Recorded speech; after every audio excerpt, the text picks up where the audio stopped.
And one last thought: small changes today prevent big pain tomorrow.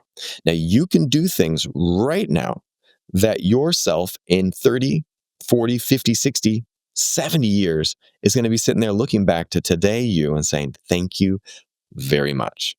Again, the best day to start investing was 20 years ago, 30 years ago, 40 years ago. But the second best day to start fixing your finances. Welcome, everybody, back to the Growing Money with Sean Trace podcast. I am here right now with you wonderful, beautiful people. I have some stuff and food on my face, and I've been sick the last couple of days. So it has been a roller coaster for me because I caught a cold. I never catch a cold, and I got sick this last week, and it was not fun whatsoever. Let's just say this was a nice and hearty virus that kicked my butt. I still think I got food in my teeth. All right, well, I'm going to keep going, and you guys don't have to worry about that. But this month, I'm doing something new, and I've been working with a financial planner, and shout out to my financial planner, absolute rock star. And he has been getting me onto a really good routine and good path. Now, he's working with me on paying down debt, getting emergency savings in place, and just really doing all the stuff you're supposed to be doing. And I'm really excited. I opened up my first Roth IRA and solo 401k. So I am beyond happy right now. I don't know how to use them, and he is teaching me, thank goodness. But it's what matters is taking that step forward, actually making progress in the right direction. And I know I'm 46, I think now. And the fact that I'm just now getting these retirement accounts in place is embarrassing. But you know what? That's the whole point in this podcast, is that there are people like me out there who never had any of this taught to them. And now the best time to have invested was, 25, 30 years ago. The second best time to start getting your stuff in place is today. So I want to validate everyone else out there who has a mess of a financial life, and they are working on getting it back in check. And so I'm going to be chronicling my journey. I've got a lot of student loan debt. I'm going to be, though, tackling all of it. And I have someone on my side now. I've got an awesome captain that's steering me, guiding me, and directing me. And that is all a win. It's a win, win, win, win, win. Very excited about this whole process.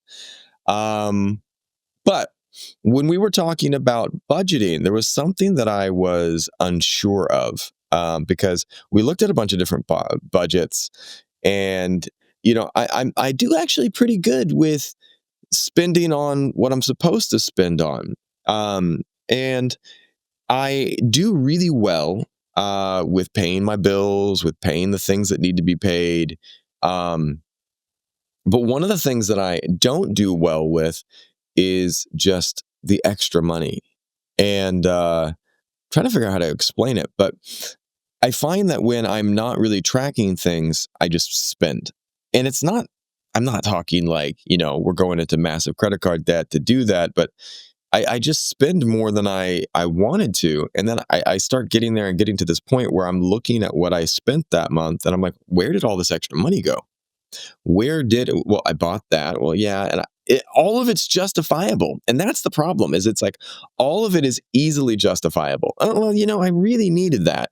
And in the moment, it's really easy to justify that. Well, we really do need a new computer monitor. That is something that's going to be important. And it might be something that you need. And actually, for all of my business expenses, I'm really happy with how I built out my team. And I felt that I feel like I did it in a very measured way. And I saw where enough was enough, and I saw where I was going to be going a little bit overboard, and I stopped. And so I'm really happy with the number of computers that I built out for my team and kind of the direction I'm going. The first couple of months of really hammering away on my business were intensive, but now I've kind of got my team in a place. And again, I've been doing this video production for 20 years. And so it's just about the next steps on the journey. However, as anyone knows, it's really easy to justify those things. You're sitting there in line at the grocery store. I mean, this is like kids, it's the easiest to see this. They're sitting there in line at the grocery store and they put all of those toys and the candy right before you check out. And it got my daughter and I yesterday. I went to get some cough medicine, bought some decongestants for my flight, and as I'm flying back to the USA today for a business trip, and I was in line, and Ilani's with me, and I was like, oh wow, this decongestant's really cheap. It's amazingly cheap here in Vietnam. It was like 10 cents for these decongestants for a whole week, and I was like, wow, yeah, that would have cost me a lot more in the US, and that's a whole other podcast. But we're standing there, and I was really happy. And then Ilani comes up and she's like, slaps down some M&Ms and slaps down a Kit Kat. And I was like, well, what? Where did that come from? It literally caught me off guard because I was like, I didn't see her standing next to me. I thought she was behind me waiting for us to go. But she was like right there and she saw those Kit Kats and she saw the M&Ms. And, I ended up paying for it because I had the extra cash. And I'm going to explain why and how that worked. I started out going back to grandma.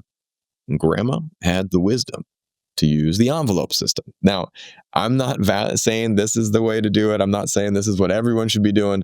I'm saying this is a social experiment, a little experiment in money that I'm working on to keep myself in check because I went through all of the major budgets. And, what it kind of came down to for me was that when I see all those things on paper and I'm using my credit card for this or my debit card for that, and it's putting everything into different categories, I'm just sitting there going, wow, it's really, once you get rent paid for, once you get all your expenses paid for, yeah, certainly those are your needs. But the want side is where everything just started running out of control for me because I'd be like, oh, I'm just using my card and it's going to track it for me. So I sat down and I budgeted out a very tight budget for myself. It was like, and I can do this because I'm in Vietnam and of other reasons, but I set aside a very, very limited amount of money for me to spend every day. And I want to talk about what I've found so far from doing this. The first thing that I've been noticing with the envelope method is the following. You don't realize how much you actually spend in a day on little things, the extra for me here, the extra taxi ride or the motorbike ride, or, just that one little splurge of a food that you think, I'm going to order that food. And then all of a sudden I ordered that food and my entire daily allowance of money is gone. And I was just like, wow, you don't realize. And I know that you hear people talking about this in the US about DoorDash and Uber Eats, and then they'll just be like, the food, oh, it's only $10, but then they get the delivery charge and everything else on top. And it's like, wow, that was way more than I thought it would be. That is a challenge for people, and that is something that can be really, really tricky for people to navigate. Now, one of the things that I was noticing, one of the big principles that I started looking at was when I started adding the envelope method in, there was a core concept that popped up, and it's something I really want to talk about. Borrowing from tomorrow. Now, we will borrow from friends, we'll borrow from family, we'll borrow from the bank. But one of the things that we don't realize is that when we spend excessively, we're not borrowing from all of these other people. We're borrowing from ourselves in the future. And this was a concept that it really took me some time to wrap my head around, because today Sean can be very gluttonous and say, I'm going to have the triple cheeseburger. And boom, suddenly from the very high-end restaurant, we go there, the extra side of expensive this, expensive that. And then we spend all this money. And suddenly afterwards, I'm sitting there going, wow, that was more money than I thought. Let's say that, and just for an example, because the amount of money I'm using in Vietnam dong is not comparable to West. So I'm going to say, let's say my spending limit, just so it's an easy round number, is $10. All right. It's not what my spending limit is, but let's say that I give myself $10 a day. And then tomorrow, but today, I spent 15. And I'm like, you know what? It's all right. I say tomorrow, I'll just tighten the belt and I'll have 5. Okay. So sure, you can do that. You go out, you spend 15 today, tomorrow, you tighten your belt. Now, problem is, maybe tomorrow, you encounters a flat tire. And that tomorrow you sitting there going, man, I didn't expect this to happen. I wish that I had of not gotten that triple cheeseburger with the extra side of whatever was delicious. It was great. It was wonderful. It was fun. It was yummy. But it has left you in a situation where future you is having to pay for the mistakes that you made yesterday. And that's never a good situation because when we borrow from ourselves, it's putting future us into a much more disadvantaged position that I'm sure futures our self us can figure out. But future self us is going to be dealing with future self challenges. Maybe you're not feeling as good. Maybe your health isn't as good. Maybe you have an extra kid that you are now caring for. And no other place do I see this more evident in the US than the student loan crisis. Future Sean current Sean is still paying for the mistakes that past Sean made. And though I love the education that I got, though I love all of the things that I studied, the reality that I went deep into debt to do it and did not pick a payment plan or a strategy that was a little bit more balanced is something that I wish my schools at the time, the financial counselors at the time, and all the people that I was working with at the time could have told me about. Because just borrowing like that was not 100% not a smart decision. And, borrowing from tomorrow is so common in our society because we all sit there and think about the things we want today at the expense of our future selves. Now, borrowing from tomorrow is not good. But what's the opposite of that? What happens if we sit there and slow down and look at something a little different? Now, what if today Sean sits there and goes, you know what? I've got $10 to spend. But you know what? I'm worried that future Sean is going to have some problems or future Sean might have some challenges. So here's what I'm going to do. I'm going to spend $3 and be really careful today. Certainly, I'm not having fun. I went out and this morning, I'm inside my budget. I went out and got some wonderful French bread. Now, if you haven't been to Vietnam, one of the things that you will find out is that the Vietnamese bread is phenomenal. Every time I go back to California and or America and I get the fresh loaves, certainly they are delicious. But man, you have no idea until you come to Vietnam how wonderful fresh bread is that has been baked and is served about 5 minutes after it leaves the oven. The bread loaves that I would buy in California had been sitting there on the shelf maybe for 2, 3, 4 days, and they certainly were delicious. But that softness and that gooiness and that wonder of that crispness as you break it into pieces is pretty amazing. And for anybody who wants to try it, go to in America or wherever you are in the world and find a Vietnamese banh mi shop that serves fresh bread with their sandwiches. It's delicious. Now, I had some banh mi and I had red dragon fruit. For those of you who don't know what that is, it is amazing dragon fruit. Most people in the world know the white dragon fruit. The red is even more succulent, even more delicious. Now, I had that. And then I also went to the market and I bought fresh mushrooms, a type of mushroom that I can't even remember what it's called. The Vietnamese call it janduiga, these big, thick, juicy mushrooms. I got some lion's mane mushrooms. I got fresh spinach, fresh pineapple, daikon. I put all of them into my rice cooker and I turned that on. So I'm going to be eating well today. I had the budget and I was in with it, my budget, and I have great food on the way. Very much excited about that. Very much happy about that. Really good food. Now, I'm in my budget.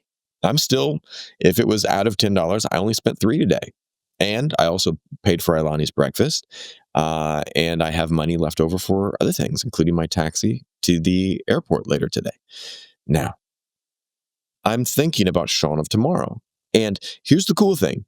Any money that I don't spend today can be set aside into savings. I set it into a third envelope. So we have an envelope for each day.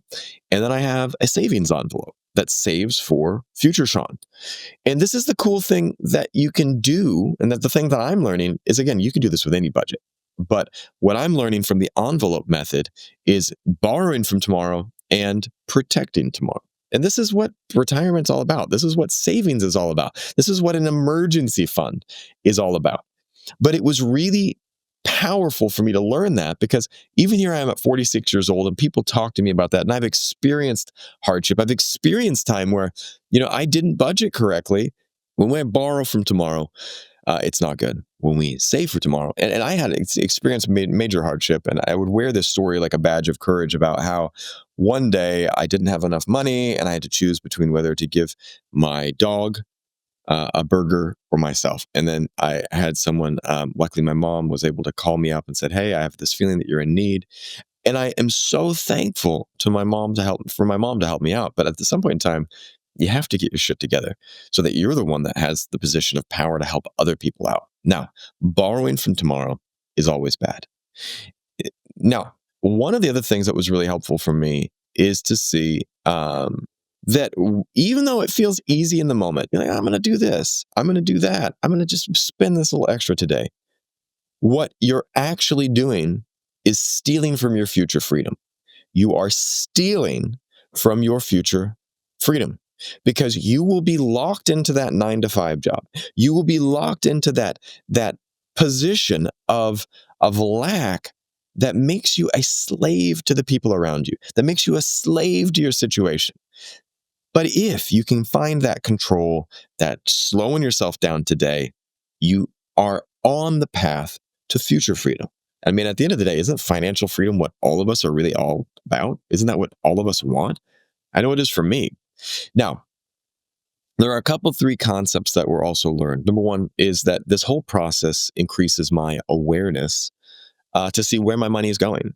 It increases my awareness to see what I'm spending it on and how much I'm spending each day. Because again, maybe you spend a lot here, and maybe you're like, I didn't spend for 5 days, and you feel like you're making a lot of progress. But then one day you go and blow it all. Now, that awareness to see where your money's going is really powerful. The envelopes also taught me about boundaries. Now, the envelopes keep me honest. No hiding it, no cheating. Like every time I use an envelope, it shows this is for today. And what's there for tomorrow, I'm not touching that until tomorrow. What is here for today is here for today. And we have good boundaries with our friends with money often, hopefully. We have good boundaries with our family, hopefully. But a lot of people don't have good boundaries with themselves or their future self or their past self. Now, creating those boundaries and using the envelopes keeps you honest. And then there's a lot of ways you can do this. This is what's working for me. Now, another thing is that there is still flexibility. Now, I can look at my envelopes for the month and go, you know what? Today, I really, really, really want to do this. But I understand that in that rest of the month, there is going to be a time period where things are tight. Now, that flexibility, you can move money around, but you have to know that there are trade-offs. There are trade-offs. Maybe you go at it early to save.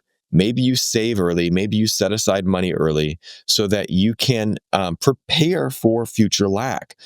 But this is what savings accounts are all about. This is what setting money aside is all about. It's about preparing early for adversity later, preparing early for fun later. But it allows you to have that perspective. Now, final thoughts. The envelope method isn't about restriction. It's about clarity. Now, the whole purpose of this is about not beating Sean now up. It's about saying, what clarity can I gain about my money habits? What clarity can I get about how I treat money and my relationship with money? Now, and again, you have to recognize if you're borrowing from tomorrow, if you're borrowing from tomorrow, that's a sign to reassess, not just spend. You need to look at what you're doing. You need to slow down and say, is this something I really need?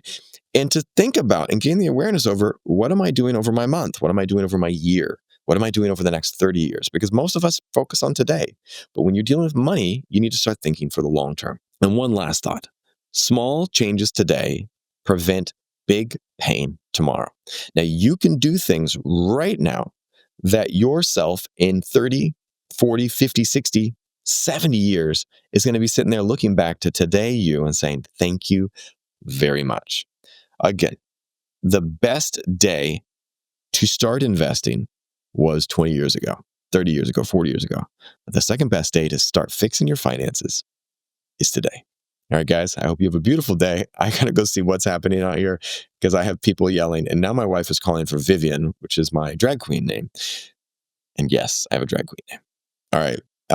Only one time. Did it for a thing for my wife to promote her music video. And yeah, but she now calls Vivian when she wants to get my attention.